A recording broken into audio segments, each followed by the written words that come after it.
Okay, so now let's look at some technical analysis, and let's kind of add a layer of a human perspective to get some extra clarification on these trends that the bot's giving us.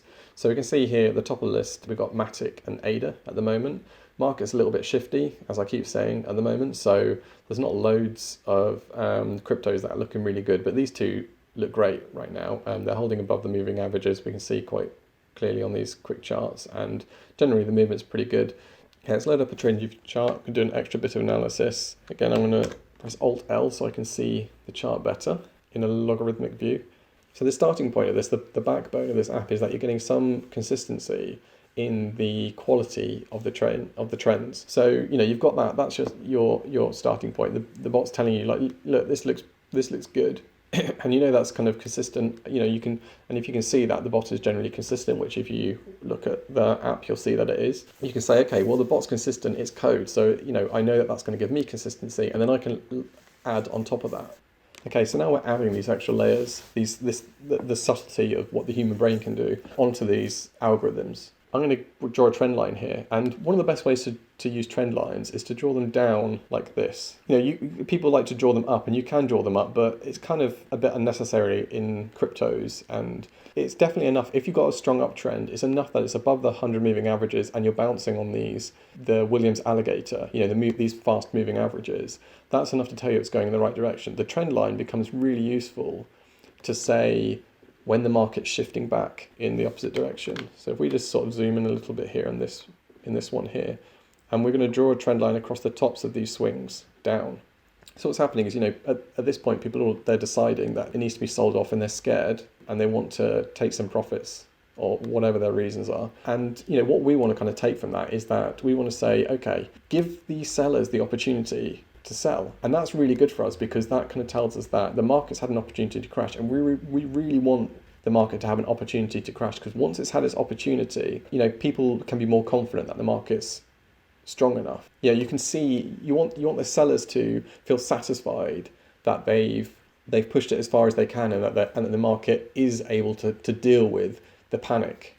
But really what we want here is this trend line is very useful, because this is kind of telling us the level at which people should be selling. Generally, people just as a group will create these situations. And you can see here the market's come up and then it's kind of sold off. And this potentially would be coming down again. But it's broken here. And like as soon as this trend line gets broken, it's kind of really telling us that something shifted within the market, because the sellers were pushing this down, but now they've stopped. And and this is a thing when we're looking at it from a first principles, the fundamental idea here, whatever this pattern looks like, it can look like whatever it wants, and you don't need to concern yourself so much with patterns if you can say, well, what's happening is people are beginning to sell off here, and you'd expect the market to continue down if that was the case, that the sellers were stronger. But what's happening is this angle that people are selling at, this kind of momentum that they're kind of creating, changes, it shifts, it gets broken, right? And what that's kind of telling us is that the market's gone from the sellers being having more pressure, there being more selling pressure, to suddenly it flipping. And what's the likely case here is just that the selling pressure just disappeared. Like people have seen that there's some strong buying here, and the market's not falling as much as they think, so they just stop selling. And as soon as they stop selling, there's a sudden overweight of the buyers to the sellers, so the market's able to just move up very easily, and that's what happens here. But you can really add some extra probability to making sure that your trade is going to execute as you want and actually move up after you've bought, by making sure that you're above these trend lines, because this is the point where the market shifts. That's the kind of turning point between it being unsure whether it's selling or buying. Down here, it's quite possible the market would have continued to fall, but the point that it breaks here and starts to get above here, this is the point where it shifts back up, and the sellers have obviously begun to give in. So we can kind of give, there's some other examples here. This is potentially an example of where this hasn't worked out, right? So you can kind of see, the market's kind of come down here, been down, and then it's broken through here, but then it's not quite been ready. And, it's come down, but it's sort of bounced up very quickly. And then, if we were to potentially draw this again, we'd say, okay, once it gets above this swing high here, this kind of downtrend here, we're essentially ready to go. So, this is kind of a case where let's just go back to this one a second. This is kind of a case where things don't always work out. So even if you were in this situation here where you're saying, okay, the market's coming down and it's flowing it's moving down in a way that's pretty obvious actually, and that's what you kind of want. You've got these swing highs that are stepping down, and they're stepping down kind of more or less at the trend line. So you'd expect that when that breaks, something's shifted in the market, and it has here, but then something's happened, and you could probably look at the overall market and see that actually there was probably an overall market crash or something happened here to cause this large candle. But you can see that pretty quickly bounces back up to these swing lows, and then manages to carry up. But, that's the thing. This is what trading markets are like. There's only a certain amount of probability that things are going to work out. But what you want is a probability where you've got one stop out here, and then within that one stop out, you've got huge amounts of profit to be made. So let's go back up here. So we can say that this is our level where the market's coming down. This is where the sellers are pushing it down. And, ideally we want to be above this if we want to buy. We could also say that this is the new level, and actually this is the sellers pushing the market down. And once this breaks, then we're potentially going up. We can also just say, the market is stepping down here. We've got a swing high here. We've got sort of another swing high here. The market's stepping down. This is showing selling pressure. And, we maybe want to say as well, if we're going above a swing high, that's a really good signal that the market's beginning to shift direction and change direction, right? And actually, this is the best place to be considering to put your buy stop, your buy order entry.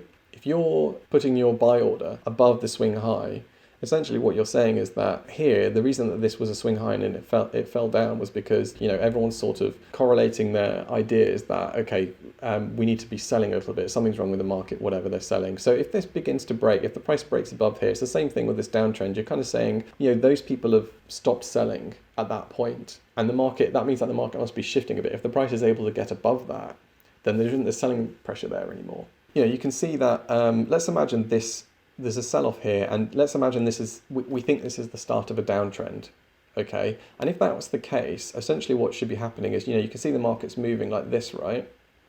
And it should keep falling like that.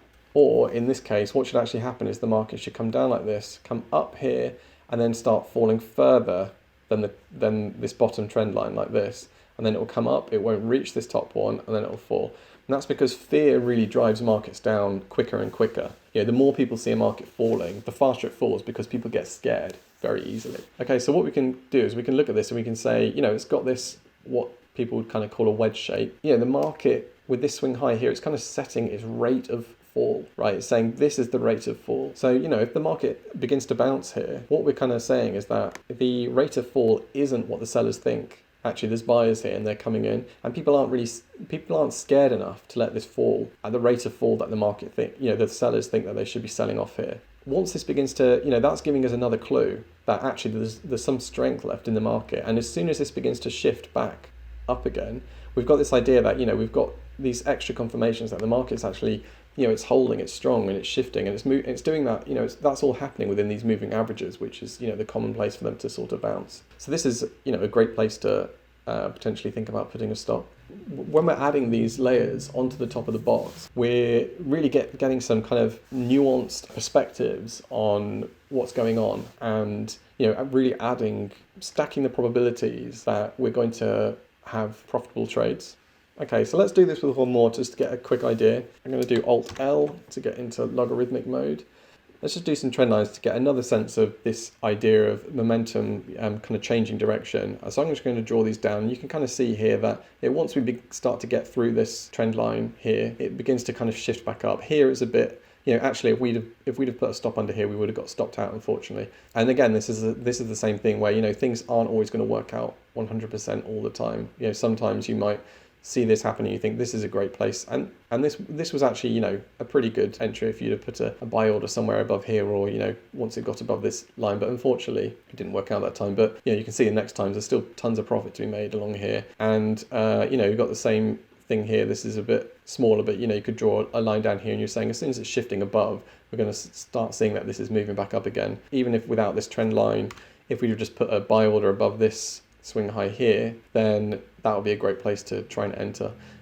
So waiting for the price to break above the swing high, you've got this distance between here, let's say here and here, for the price to be able to move around in a bit before it comes back. If you were to just buy here, you don't really know where to put your stop under here. You can either, you'd have to put it under here. If you wanted to try and put it around here, you don't know when the market's actually, whether it's bouncing or not, and it could just kind of come down and keep stopping you out, which is not the worst thing in the world. The time this becomes a problem is when you've called it wrong and the market keeps falling and keeps stopping you out, and all of a sudden you're into this situation where you're getting multiple stop outs, right?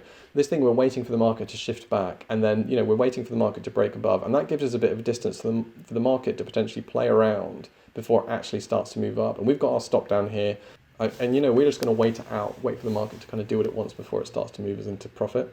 Okay, so we've got some more messy moments here. These are some kind of relatively problematic moments that we're going to lose a bit of money. But if you were to buy here, let's say above here, and you put your stop here, you could potentially move a stop loss up, and then by the time you kind of got it up to here, you'd almost be at break even anyway when you got stopped out. Okay, so here we're going to do the same thing again. We're just going to draw this trend line on. And, obviously you don't actually need to be doing this. It's probably kind of clear at the moment to you that if we're buying above this swing high, then the market will have always crossed this trend line by the time it breaks above the swing high. That will always be true, right? But drawing just a trend line like this on your chart kind of visually gives you a pretty good sense of what's going on. You can see the bits where it's pulling down. It's quite helpful just to do, really. And we can also see here that it kind of gives us a better sense of the context, right? So here, we're potentially buying. We're going to maybe think about buying above this swing high. And we can see that the market's already broken through this downtrend. So there's already been a shift. This was the sell-off, right? There's these huge candles here selling off, and the market should have pushed down. Like, why didn't it? And that's the kind of question we're kind of looking for. If we think there's been a sell-off and we're kind of worried and people are panicking, then and the market doesn't continue to fall, then we want to be saying, well, why isn't that? If it's not continuing to fall, it must be the case that there's support there, and that actually the buyers are outweighing the sellers. So at this point we can say, we've got this downtrend, the market's already shifted through. This is giving us some extra confirmation that the market's broken up through this downtrend, and now we're beginning to form a kind of small pullback here. And then if the market came up above this swing high here, we'd be in a pretty good position to say the market's already shifting back up, and we've got a kind of an impulse move here. So this is getting a little bit messy, isn't it? We've got this kind of impulse move here, right, moving up, and then a kind of a smaller pullback. So if this breaks up, we've got several signs here that the market's beginning to shift back upwards. And we're above these, we're above the alligators. This is a bit messy at the moment, and it's not really completely ideal, but after a crash at the start of something like this, if you want to start sizing in early, you can risk a bit less here to be trying to get into the market. It's kind of a good time to be potentially considering to start sizing in.